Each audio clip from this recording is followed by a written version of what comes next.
Assalamualaikum warahmatullahi wabarakatuh.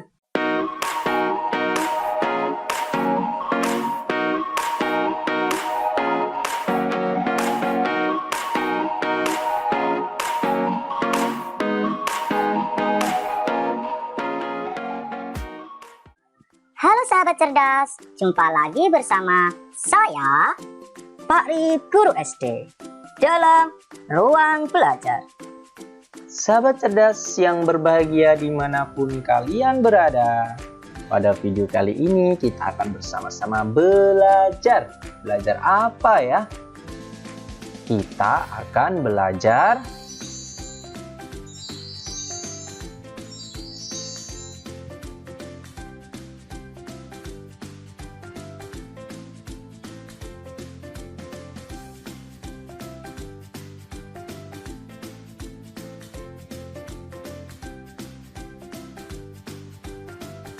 Kalian sudah siap kan belajar hari ini? Ayo kita mulai pelajaran kali ini dengan berdoa terlebih dahulu. Berdoa dimulai.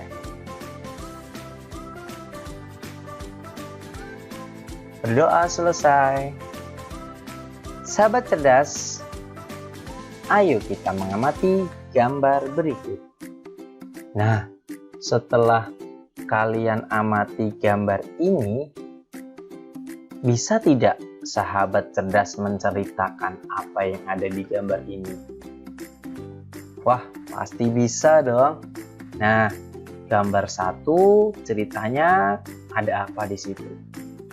Ya, tepat sekali, ada seekor kelinci yang sedang makan wortel. Kemudian gambar kedua apa? Ada seekor induk kelinci yang sedang menyusui 3 bayi kelincinya. Nah, kemudian gambar ketiga apa? Ya, bagus sekali. Gambar ketiga ada seekor ikan yang berenang dan mengeluarkan gelembung-gelembungnya. Nah, gambar-gambar ini merupakan gambar ilustrasi. Apa itu gambar ilustrasi? Gambar ilustrasi adalah gambar yang mendampingi sebuah teks atau cerita. Nah, gambar ilustrasi adalah gambar yang mendampingi sebuah teks atau cerita. Kenapa ya cerita atau teks didampingi oleh gambar ilustrasi? Kira-kira kenapa sahabat cerdas? Ya, agar menarik. Terus apa lagi? Ya, agar ceritanya lebih jelas. Jadi, kira-kira apa fungsi dari gambar ilustrasi? Tepat sekali. Gambar ilustrasi berfungsi agar sebuah cerita lebih jelas dan menarik. Sahabat cerdas, gambar ilustrasi ada beberapa corak. Coraknya antara lain realis, kemudian karikatur, kemudian kartun, lalu apa lagi? Nah, yang keempat, corak dari gambar ilustrasi yaitu dekoratif. Apa itu realis? Realis merupakan gambar yang dibuat seperti keadaan aslinya, baik bentuk, ukuran, dan tata letaknya. Contohnya seperti lukisan berjudul Kapal Dilanda Badai karya Raden Saleh. Berikut ini. Nah, ini merupakan contoh gambar ilustrasi bercorak realis. Kemudian yang kedua, karikatur. Apa itu karikatur? Karikatur merupakan gambar yang melebih-lebihkan atau mengubah dari objek aslinya. Gambar karikatur menyajikan objek dengan karakter yang lucu dan aneh. Biasanya gambar karikatur mengandung kritikan dan sindiran. Contohnya seperti ini. Lalu yang ketiga, kartun. Apa itu kartun? Nah, gambar ilustrasi bercorak kartun merupakan gambar yang berfungsi untuk menghibur dan berisikan humor. Gambar kartun dapat berupa tokoh binatang atau manusia. Contohnya seperti ini. Kemudian corak yang keempat yaitu dekoratif. Dekoratif adalah gambar yang disajikan dengan mengubah bentuk objek aslinya, namun tanpa menghilangkan ciri-ciri khasnya. Contohnya seperti ini. Nah, ini adalah contoh gambar ilustrasi bercorak dekoratif. Nah, sahabat cerdas, kalian kan sudah memahami beberapa corak gambar ilustrasi. Nah, dari gambar ini, coba kalian tebak, ini merupakan gambar ilustrasi yang bercorak apa? Ya, tepat sekali. Ini gambar ilustrasi yang bercorak kartun. Nah, dari gambar ilustrasi bercorak kartun ini pasti kalian bisa kan membuat ceritanya.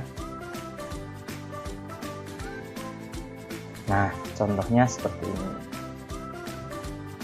Di bawah kandang kelinci, Edo melihat seekor siput yang sedang berjalan perlahan. Edo pun mengambilnya. Kelinci dan siput sama-sama hewan, tetapi gerakannya kok berbeda ya. Kelinci bergerak lincah, berlari dan meloncat, sedangkan siput bergerak sangat pelan. Mengapa bisa begitu ya? Gumam Edo penasaran. Kalian penasaran juga tidak? Wah, pasti penasaran kan? Kenapa bisa begitu? Siput jalannya perlahan, namun kelinci jalannya sangat cepat. Yuk kita cari tahu. Karakteristik kelinci dan karakteristik siput.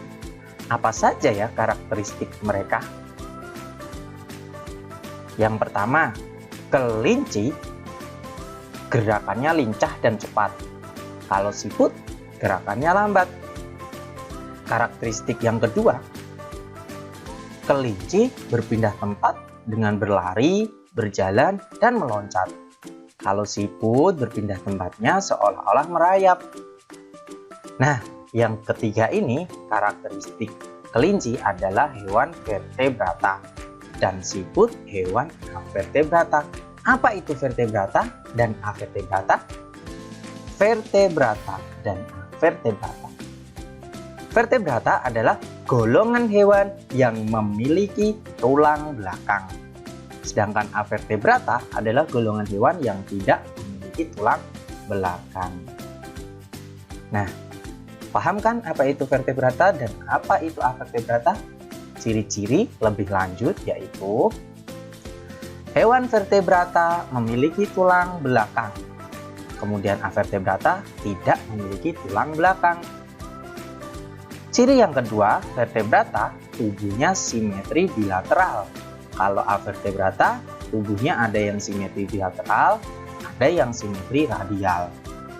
Kemudian ciri yang ketiga, vertebrata sistem peredaran darahnya tertutup. Sedangkan avertebrata hanya beberapa yang memiliki sistem peredaran darah. Kemudian otak dari vertebrata dilindungi tengkorak. Sedangkan avertebrata umumnya otak tidak dilindungi tengkorak. Nah, hewan vertebrata, paru-paru dan insang sebagai alat pernapasan. Kemudian yang avertebrata, alat pernapasan lebih sederhana. Ciri-ciri yang kelima, sistem syaraf. Sistem syarafnya kalau vertebrata kompleks dan letaknya beragam. Sedangkan avertebrata sistem syarafnya sederhana, terletak di bagian ventral atau perut. Nah, sudah paham kan apa itu hewan vertebrata dan apa itu hewan avertebrata? Yuk kita cari contoh-contoh hewan.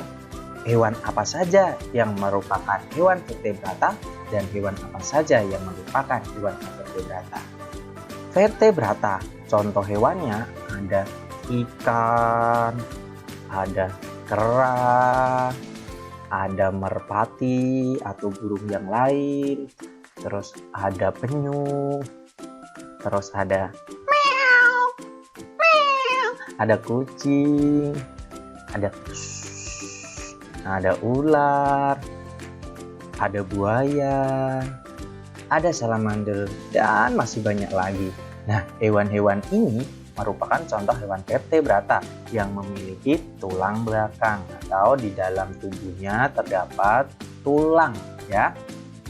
Kemudian contoh hewan avertebrata apa saja ya? Contohnya ada kerang, ada cacing, ada lintah, ada lipan, ada gurita, dan ada siput. Dan masih banyak lagi hewan avertebrata yang lain. Nah, itu beberapa contohnya. Kalian pasti bisa menemukan contoh-contoh yang lain. Intinya, vertebrata adalah hewan atau golongan hewan yang memiliki tulang belakang. Sedangkan avertebrata adalah hewan yang tidak memiliki tulang belakang. Nah, kalau kita lihat di dalam tubuh dari kelinci dan siput, strukturnya kurang lebih seperti ini. Di dalam kelinci ada tulang-tulangnya. Otaknya dilindungi tengkorak. Kalau siput, dia tidak punya tulang. Nah, sistem sarafnya sederhana, hanya terletak di bagian perutnya. Nah, dari gambar ini kita bisa tahu nama organ geraknya juga. Organ gerak kelinci yaitu kaki. Fungsi utama kaki pada kelinci adalah untuk bergerak. Kelinci bergerak dengan meloncat menggunakan kaki. Kaki belakang kelinci lebih kuat dan panjang dibandingkan dengan kaki depannya. Kalau organ gerak siput biasanya disebut juga kaki perut dengan bentuk pipih dan lebar. Fungsi utama kaki perut pada siput adalah untuk bergerak dan berpindah tempat. Nah, berarti kalian dan Edo sudah nggak penasaran lagi kan? Kenapa kelinci jalannya cepat dan kenapa siput jalannya lambat? Oh iya teman-teman, pada pembelajaran sebelumnya kan kita sudah pernah membahas cara-cara menentukan ide pokok. Nah, coba kalian baca cerita berikut ini yang judulnya Siput Bukanlah Hewan Lemah.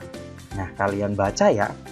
Kemudian setelah membaca ini, pasti kalian bisa menemukan ide-ide pokok dari cerita ini nanti. Silakan dibaca.